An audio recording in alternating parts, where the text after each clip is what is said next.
the choice, uh, uh, so in terms of the circle of influence at workplace, and how can someone who just got at work influence the rest of the company? None, this is, I'm coming from a specific space with this question, which is many participants going through the session, they say, well, this is great, but our work culture is different.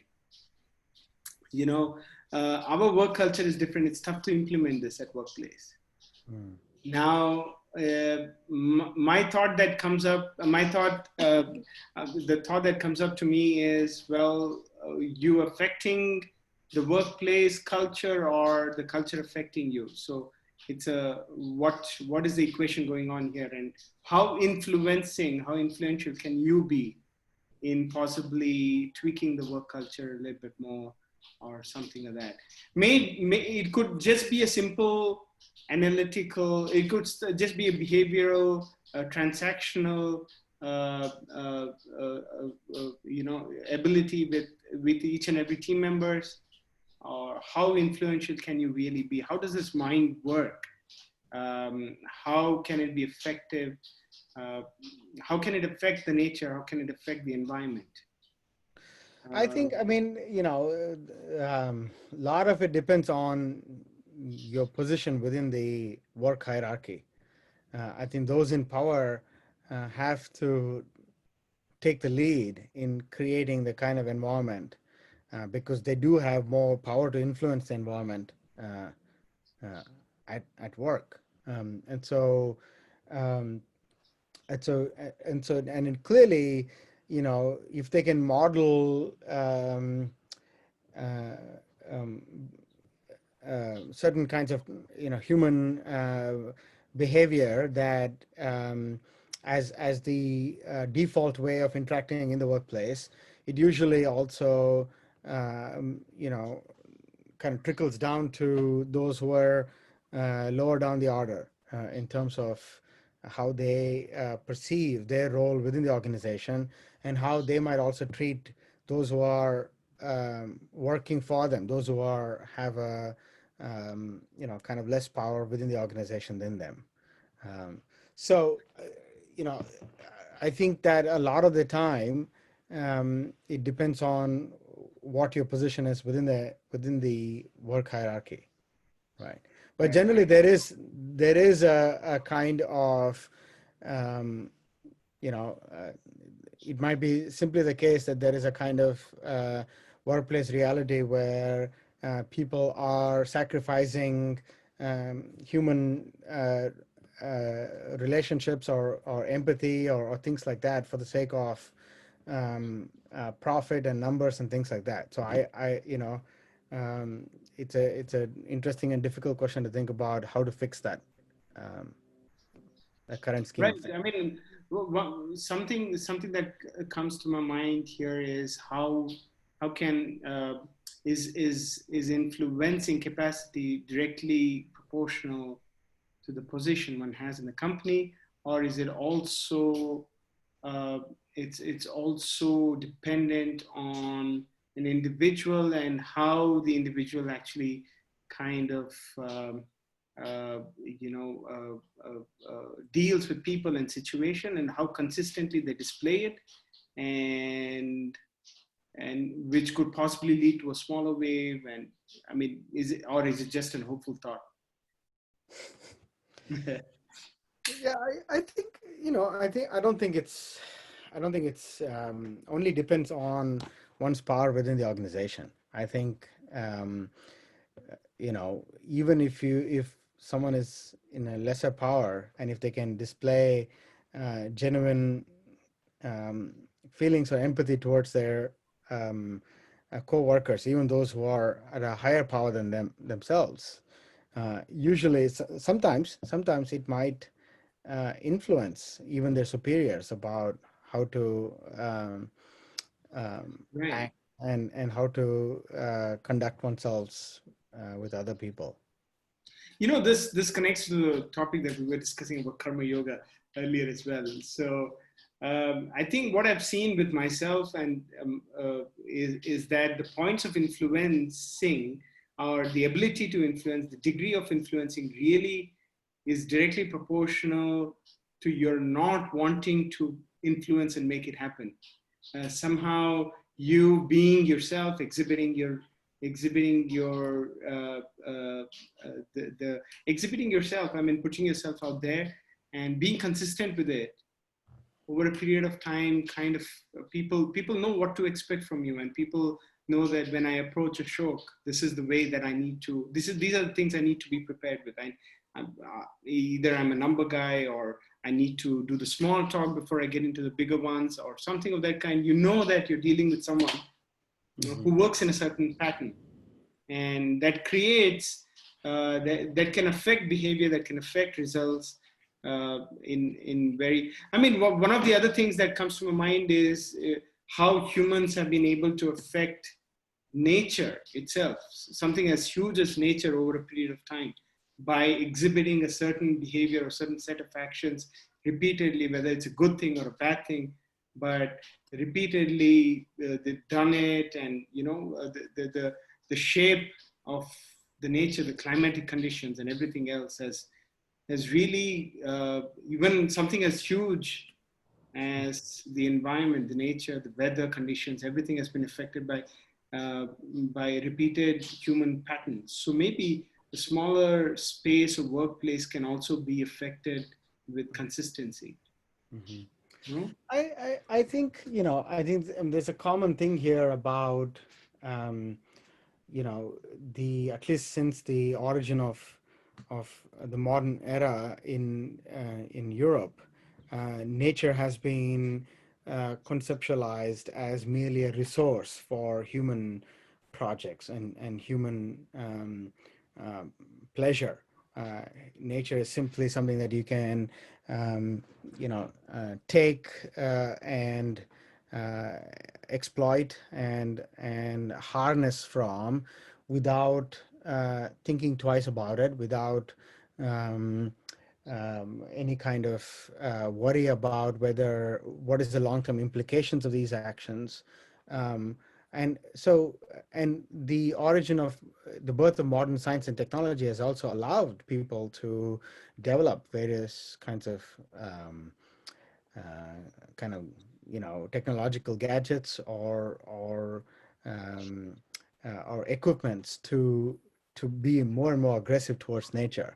This is what we see here is actually an effort to kind of overpower nature, subdue it, extract it. I mean, if you read the writings of Francis Bacon at the origin of was a British writer, Origin of the Scientific Revolution, you see this kind of uh, violent language that he uses in his call for science to overpower nature. I mean, a lot of the modern scientific uh, laws themselves are based on a kind of a mechanistic understanding of nature. Nature is simply this kind of inanimate object which follows a certain pattern of cause and effect. And all we have to do is simply unravel this series of cause and effect. And if we can do it in a certain particular way to harness its energy and resources, uh, then it's a triumph of humanity, triumph in that it would lead to more comfort in our lives, more pleasure in our lives. So all of the modern technology we see that has developed in the last 100, 200, 300 years is a product of that way of thinking. But what is interesting there is that human beings themselves are I think in order for that kind of thinking to take place and uh, take grip of humanity, uh, humans at some level have had to think of themselves as somehow better than nature or above nature, as kind of deserving of this exploitation that they will do towards nature. And that's what I mean by a certain understanding of certain kind of power over nature is what they're seeking. So they themselves are see themselves as somehow better than nature. And you can trace this back to various theologies, this way of thinking. For example, Christian theology certainly talks about clear distinction between animate existence, human existence, and divine existence, and the human as a mixture of the animate and the divine, and so in some sense the superior to the inanimate, so superior to the material world. Now, I think that there's a similar way in which we also understand uh, human to human interaction.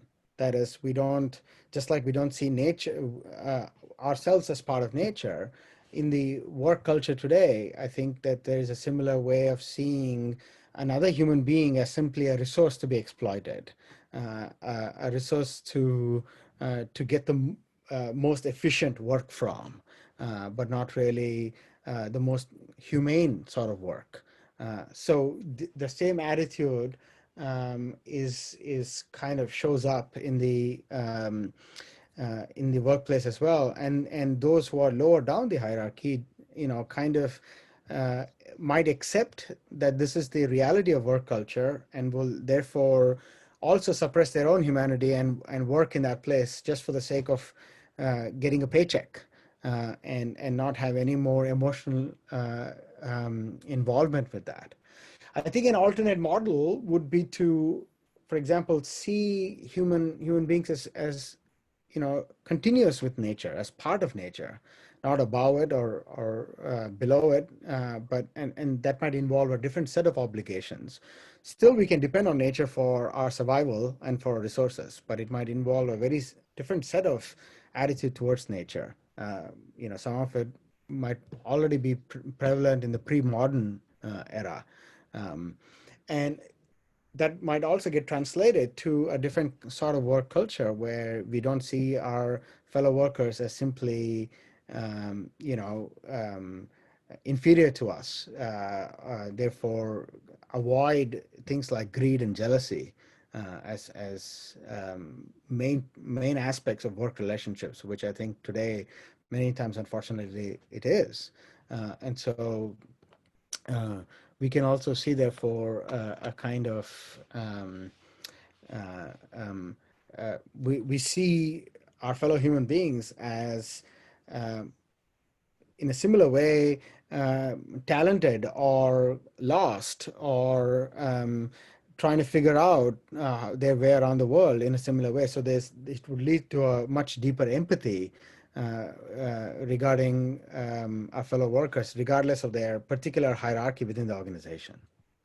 No, this is a very interesting thought. So the want to control the environment and considering the environment as a resource, running parallel to resources, humans considered as resources, Mm-hmm. has really removed the subtlety of this interaction, of this transaction, isn't it? And which has made it, which has also kind of made it, a game of me wanting to influence you, Mm-hmm. uh, or me wanting to convince you to do certain thing in a certain way, Mm-hmm. which itself I think is a very gross thought. Mm-hmm. A subtler one is one of empathy, is one of patience, one of consideration, rather than yeah, but I mean, so coming from that space could be more skills of listening, more skills of understanding, automatically sprouts. So our ability to fit into this. So I mean, I really like the part where you said humans as an extension of the nature instead of humans' existence is separate to the existence of the nature, and then humans can possibly use the resources that the nature provides for their own benefits. Right. So, I mean, uh, it's the same way, in the same way in which, for example, in our interactions with another human being, we would treat them well, or we would treat them better if you think of them as members of our own community, members of our own family. So in that sense, you see them as extensions of yourself, um, and uh, the it's an interesting thing to think about how we could think about the greater nature, the environment, as also extensions of human community or ourselves as extensions of nature. Uh, so I think, or to put it in other terms, I think that, you know, in the last few hundred years, we have displayed all these negative emotions of greed and jealousy towards nature. We can even think about it in that way. That there is a kind of almost and which translates to a kind of a violent attitude towards nature, uh, kind of taking the life out of it, so to speak, dehumanizing it. Not that nature is necessarily human, but you understand it purely in a mechanical sense. It doesn't have any kind of symbolic meaning beyond that. Uh, and we see a similar thing happening, you know, in human relationships, definitely within the work environment, in the modern work environment, where we don't see them as part of the same co-workers, as part of the same community. We don't see them as extensions of ourselves. We don't see them as part of the same human condition, but rather as simply, agents who do certain kind of work and are getting paid to do a certain kind of work, and nothing beyond that.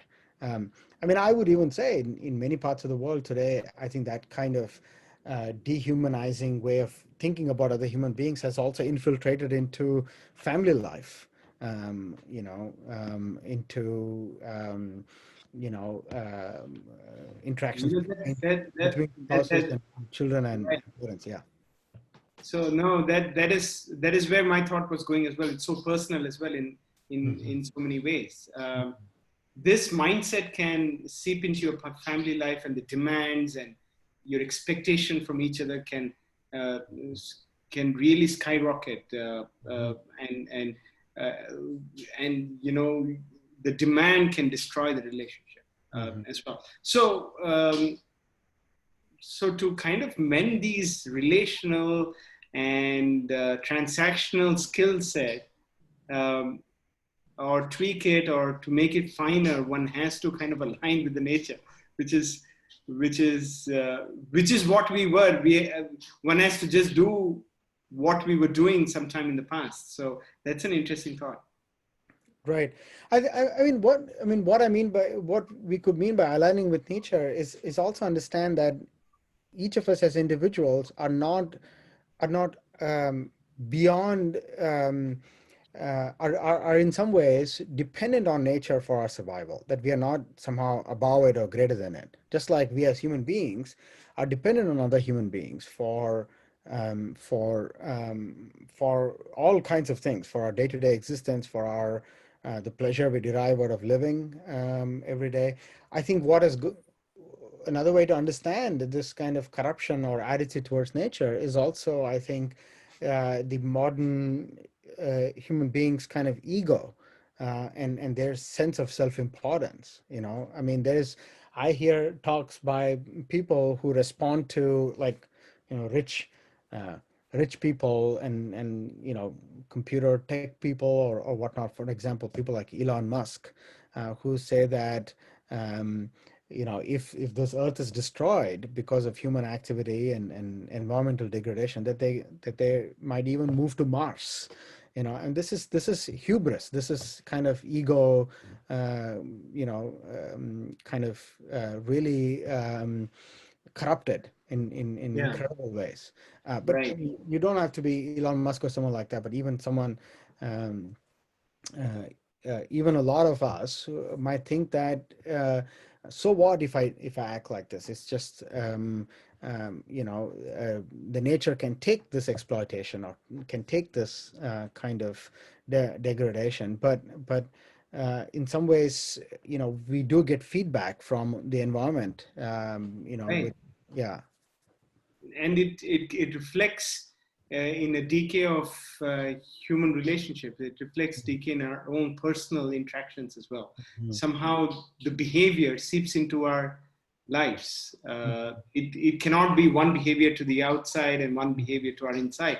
Our inside as well, the way we deal with our own thoughts and emotions, Right. are also are also so much on the gross level Yeah. that the subtlety is gone, and the interactions is just enough after effect. I mean, this is an interesting thing to think about in the context of, what we were discussing earlier with regard to karma yoga.